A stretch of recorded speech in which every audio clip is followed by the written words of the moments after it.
Hey there, friends. Welcome back to Learn English Through Stories. My name is Alex, and I'm happy you're here. Let me start with a question. Do you understand English, but when it's time to speak, nothing comes out? Your mind goes blank. Your heart beats fast. You feel nervous or shy. And all the words disappear. If this sounds like you, don't worry. You are not alone. Many learners say, I can watch English movies. I understand YouTube videos. I can read messages and emails. But when I need to speak, I freeze. Sound familiar? Well, in today's episode, I will tell you why this happens and how to fix it. We will talk about real reasons behind this silent wall. And I will give you 6 easy steps to help you break through it. Like always in this podcast, I will speak slowly and clearly so you can understand, shadow, and repeat. Let's begin. Understanding and speaking are different skills. Here's something very important. Understanding English is passive. Speaking English is active. Let me explain. When you watch a movie or listen to a podcast, you don't need to do anything. You just listen. You understand. Your brain is receiving English. But when you speak, it's different. Now your brain needs to find the words, build the sentence, remember grammar, say the sounds correctly, think about pronunciation. Do all this fast in real time. No wonder it's hard. Even people at advanced levels say, I know English, but I can't speak it well. Why? Because they don't practice speaking enough. They read English, listen to English, write in English, but they don't use their voice. Speaking is like dancing, cooking, or driving. You can't just read about it. You must do it. Now, let me show you how to start using your voice every day, even if you're shy, busy, or don't live in an English-speaking country. Tip 1: Speak first. Grammar later. Many learners wait. They say, I will speak when I know more grammar. I want to speak perfectly. I don't want to make mistakes. But here's the truth. You don't need perfect grammar to speak English. You just need to be understood. Listen to this. Yesterday I go to the store. Is that correct grammar? No. But do you understand the meaning? Yes. Communication is not about perfection. It's about connection.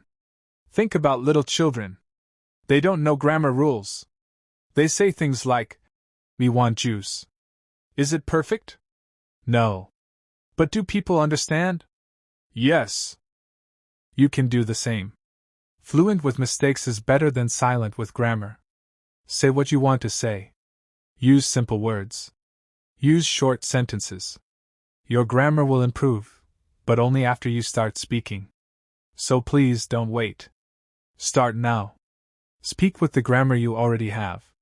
Tip 2: Learn chunks, not words. Here's a big tip that changed my own language learning. Don't study one word at a time. Instead, learn chunks, small phrases people use all the time. For example, you learn the word busy. But in real life, people say, I'm a bit busy right now. Sorry, I've got a lot on my plate. Let's talk later, I'm swamped today. These are chunks.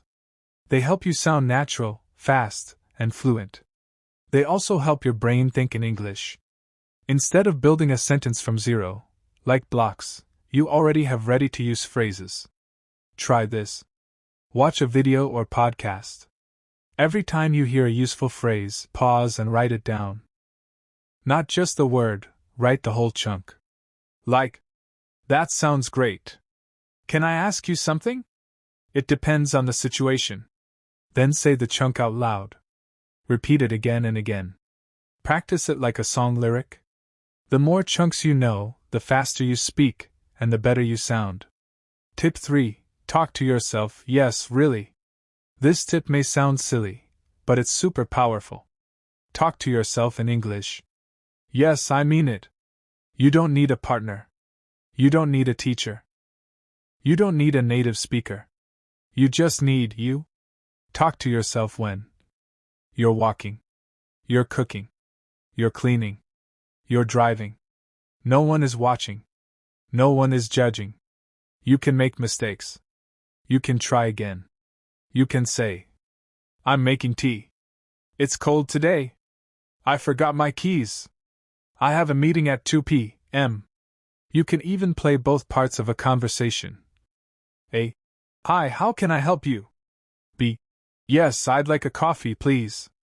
A. Sure, anything else? B. No, that's all. Thank you. This trains your brain to think in English. You stop translating. You start reacting, like a native speaker.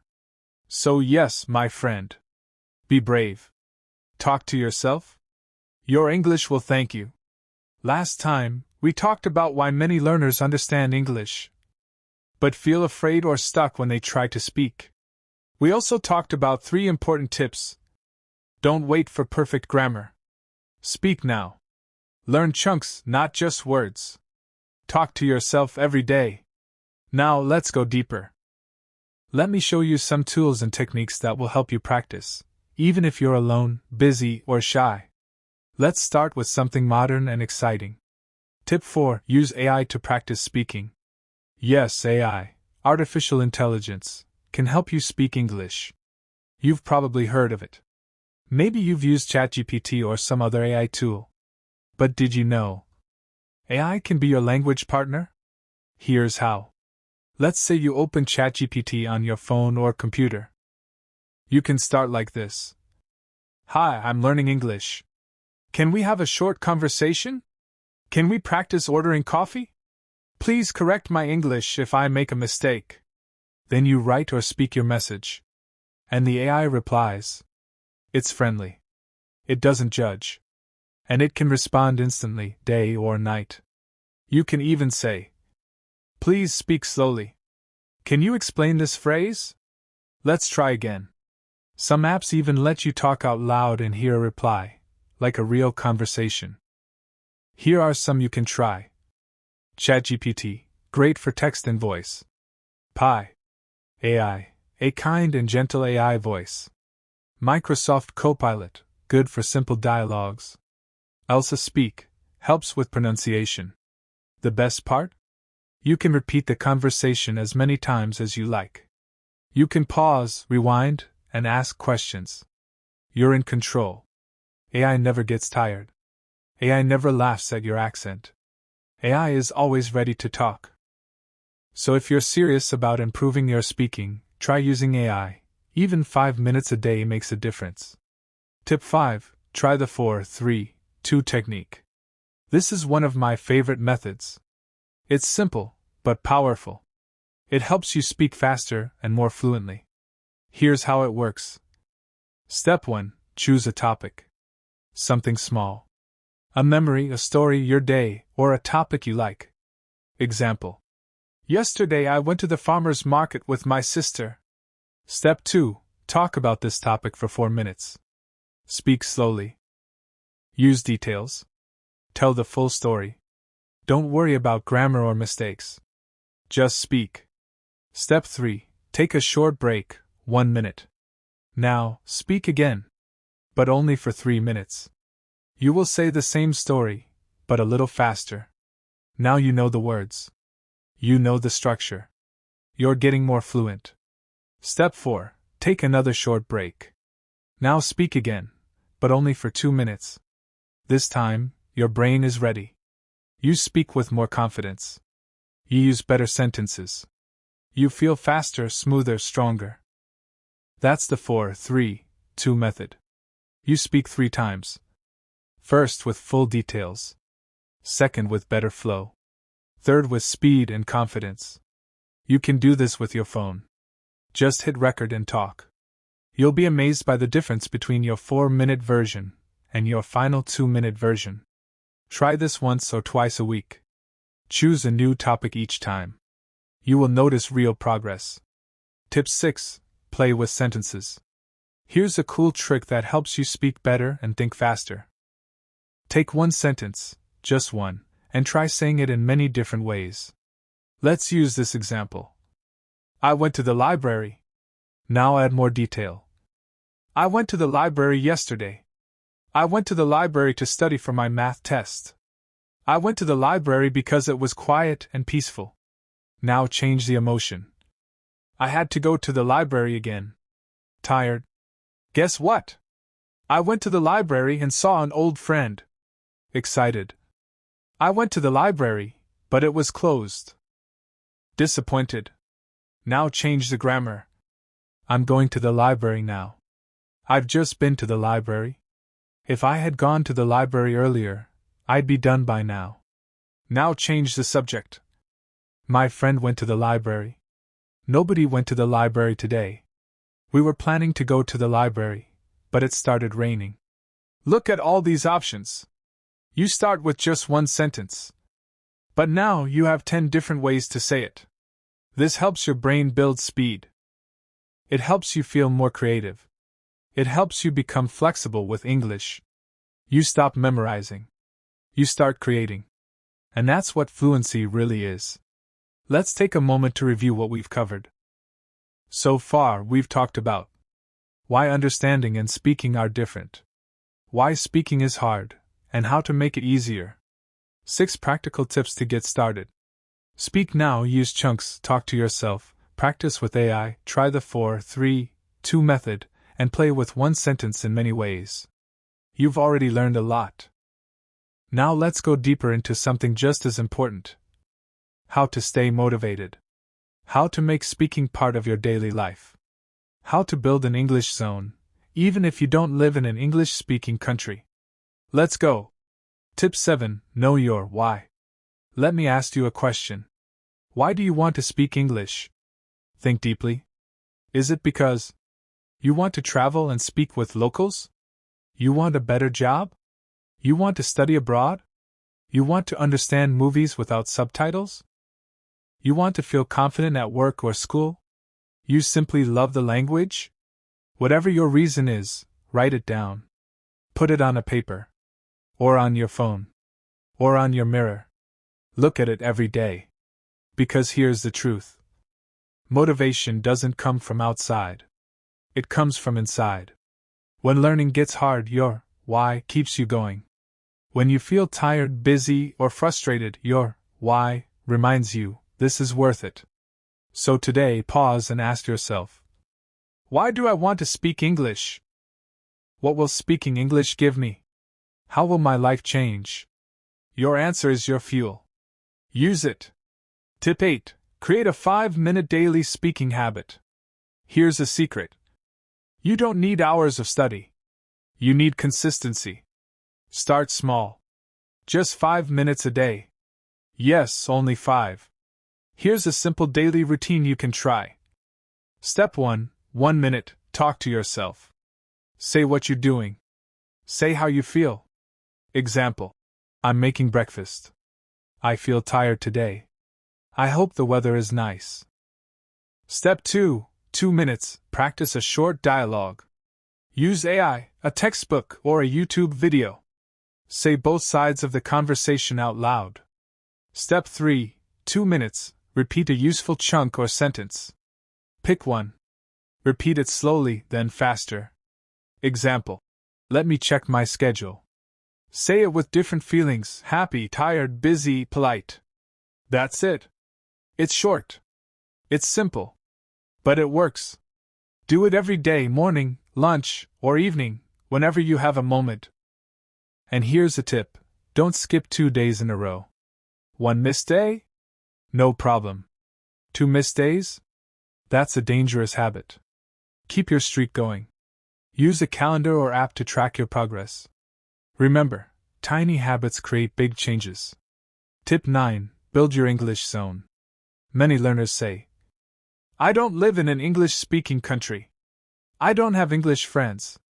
How can I practice? I understand. But here's the good news. You can create your own English zone, right where you are. Let me show you how. 1.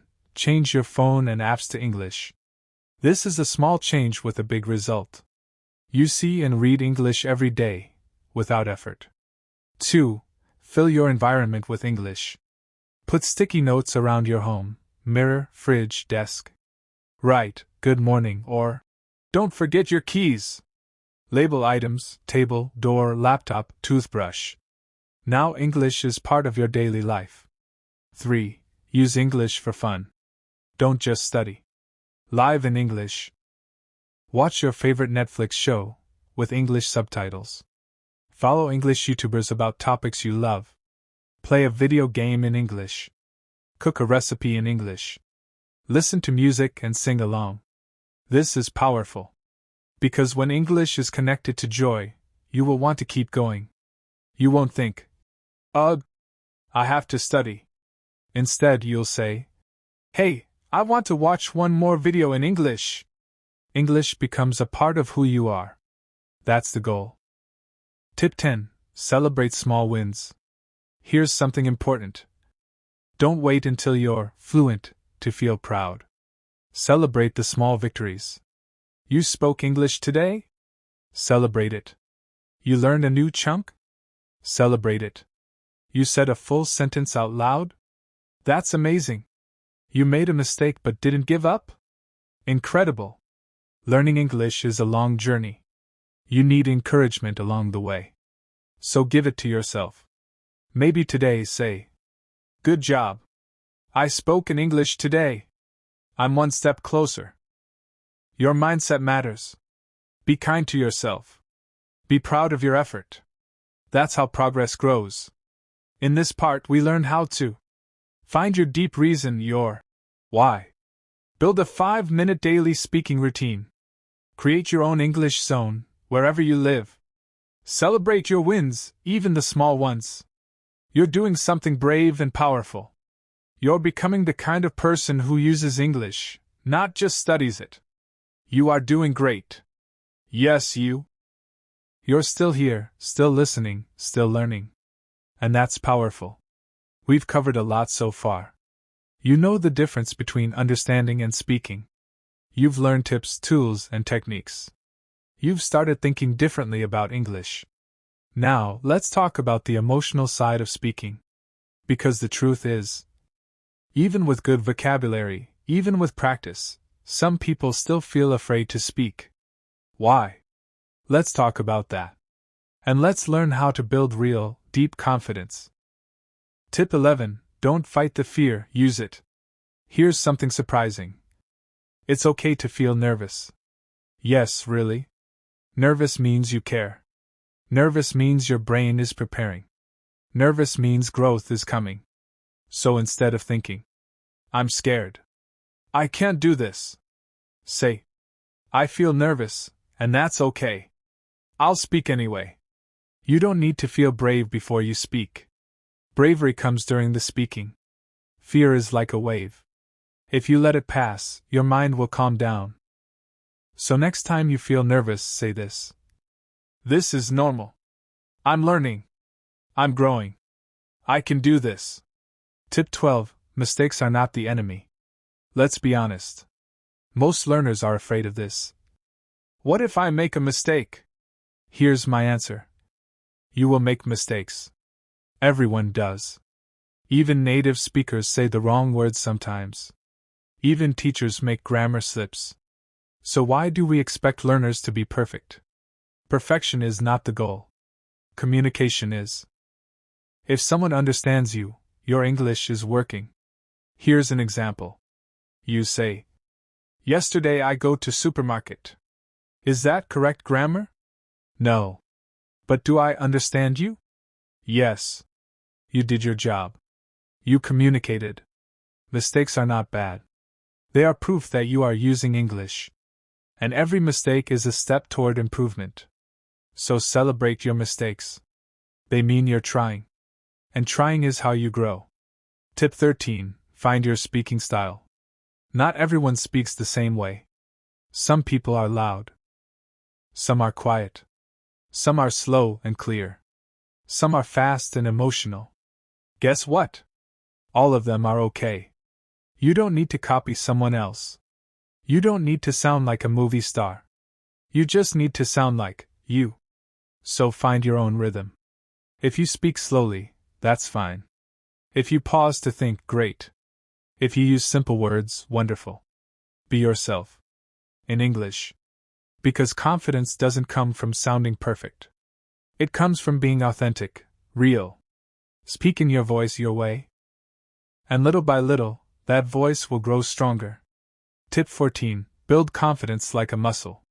Confidence is not magic. It doesn't appear suddenly. Confidence is built, step by step. Like a muscle. And how do we build muscles? By repeating small actions. By being consistent. By not giving up when it feels hard. Same with English. Here's a simple plan.